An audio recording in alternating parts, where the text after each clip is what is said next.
నేనే చేస్తా. భయపడకండి. 10 మంది ఒకే రోజు వద్దు. ఒక్కో రోజు ఒక్కొక్కరిని పంపించండి. ఏ రోజు ఎవరిని పంపిస్తారో అన్ని ఊళ్ళు డిసైడ్ చేసి పంట తీసుకెళ్ళండి. పంటనిస్తారా, అమ్మాయిల్నిస్తారా? ఎందుకు ఏడుస్తున్నారు? పడక కూలీ కింద మీ పంట మీకు తిరిగి ఇచ్చేస్తానన్నారుగా, పంపించండి. ఏం పోతే అయ్యా, బతకడం కోసం అన్నం తింటాం, అన్నం కోసం అభిమానాన్ని అమ్ముకోలేమయ్యా.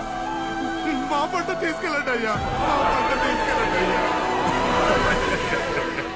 ఆఫ్టర్ ఆల్ అమ్మాయి మానం కోసం 66 ఊళ్ళ పంటను వదిలేసుకుంటున్నారు. You bloody barbarians! Soldiers, move the crop!